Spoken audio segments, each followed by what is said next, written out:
परमेश्वर अपने लोगों को नहीं भूला। तो मैं पूछता हूँ, क्या परमेश्वर ने अपने ही लोगों को नकार नहीं दिया?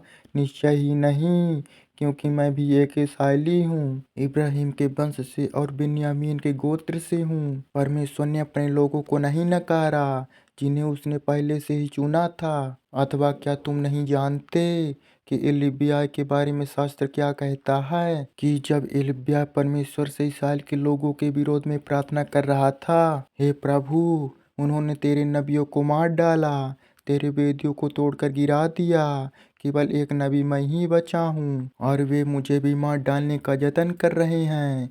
किंतु तब परमेश्वर ने उसे कैसे उत्तर दिया था, मैंने अपने लिए 7,000 लोग बचा रखे हैं, उन्होंने बाल के आगे माथा नहीं टेका। सो वैसे ही आजकल भी कुछ ऐसे लोग बचे हैं जो उसके अनुग्रह के कारण चुने हुए हैं। और यदि यह परमेश्वर के अनुग्रह का परिणाम है, तो जो लोग कर्म करते हैं यह उन कर्मों का परिणाम नहीं है। नहीं तो परमेश्वर की अनुग्रह ही नहीं ठहरती। तो इससे क्या इसराइल के लोग जिसे खोज रहे थे वे उसे नहीं पा सके, किंतु चुने हुओं को वह मिल गया, बाकी सबको कठोर बना दिया गया।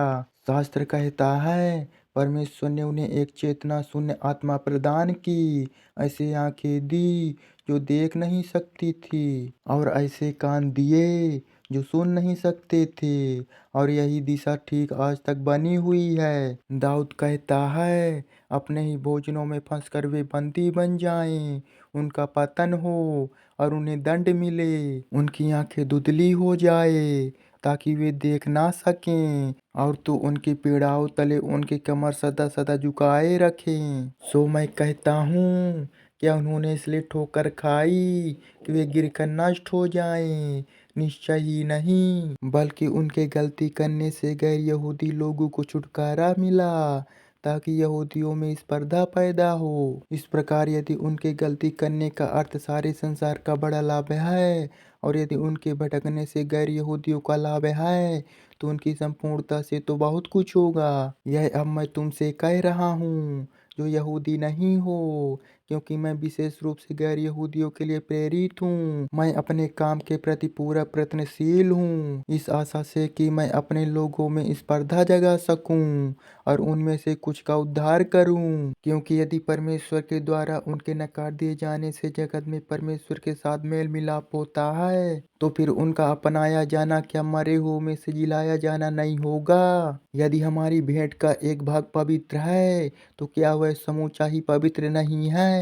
यदि पेड़ की जड़ पवित्र है, तो उसकी शाखाएं भी पवित्र हैं। किंतु यदि कुछ शाखाएं तोड़कर फेंक दी गई, और तू जो एक जंगली जैतून की टहनी है उस पर पेबंद चढ़ा दिया जाए, और वह जैतून के अच्छे पेड़ की जड़ों की शक्ति का हिस्सा बटाने लगे, तो तुझे उन टहनियों के आगे जो तोड़कर फेंक दी गई अभिमान नहीं करना चाहिए। और यदि तू अभिमान करता है, तो याद रख, यह तू नहीं है जो जड़ों को पाल रहा है, बल्कि यह तो जड़ ही है जो तुझे पाल रही है। अब तू कहेगा, हाँ, किंतु शाखा इसलिए तोड़ी गई कि मेरा पेबंद चढ़े। यह सत्य है, वे अपने अविश्वास के कारण तोड़ फेंकी गई, किंतु तुम अपने विश्वास के बल पर अपनी जगह टिके रहे। इसलिए इसका गर्व मत कर, बल्कि डरता रहे। यदि परमेश्वर ने प्राकृतिक डालियां नहीं रहने दी, तो वह तुझे भी नहीं रहने देगा। इसलिए तू परमेश्वर की कोमलता को देख और उसकी कठोरता पर ध्यान दे। यह कठोरता उनके लिए है जो गिर गए, किंतु उसकी करुणा तेरे लिए है, यदि तू अपने पर उसका अनुग्रह बना रहने दे, नहीं तो पेड़ से तू भी काट फेंका जाएगा। और यदि वे अपने अविश्वास में ना रहें, तूने फिर पेड़ से जोड़ लिया जाएगा, क्योंकि परमेश्वर सामर्थ्य है कि उन्हें फिर पेड़ से जोड़ दे। जब तुझे प्राकृतिक रूप से जंगली जैतून के पेड़ से एक शाखा की तरफ काटकर प्राकृतिक के विरुद्ध एक उत्तम जैतून के पेड़ से जोड़ दिया गया, तो ये जो उस पेड़ की अपनी डालियां हैं, अपने ही पेड़ में आसानी से फिर से क्यों नहीं जोड़ दी जाएंगे? हे भाइयों, मैं तुम्हें इस छिपे हुए सत्य से अनजान नहीं रखना चाहता कि तुम अपने आप को बुद्धिमान समझने लगो, कि इसराइल के कुछ लोग ऐसे ही कठोर बना दिए गए गए हैं और ऐसे ही कठोर बने रहेंगे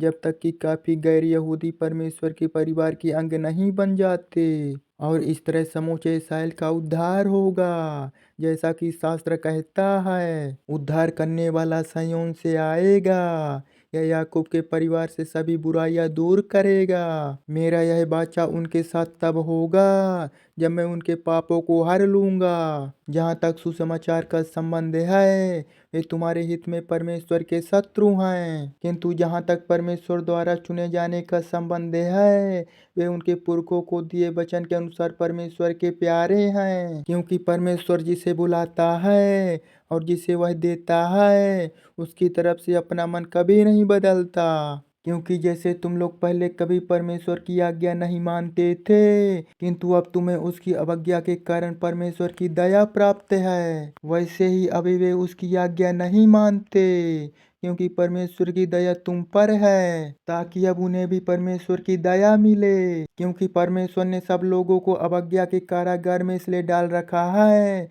कि वह उन पर दया कर सके। परमेश्वर धन्य है। परमेश्वर की करुणा, बुद्धि और ज्ञान कितने अपरंपार हैं, उसके न्याय कितने गहन हैं, उसके रास्ते कितने गूढ़ हैं। शास्त्र कहता है, प्रभु के मन को कौन जानता है और उसे सलाह देने वाला कौन हो सकता है। परमेश्वर को किसी ने क्या दिया है कि वह किसी को उसके बदले कुछ दे, क्योंकि सबका रचने वाला वही है, उसी से सब स्थिर है और वह उसी के लिए है। उसकी सदा महिमा हो। आमीन।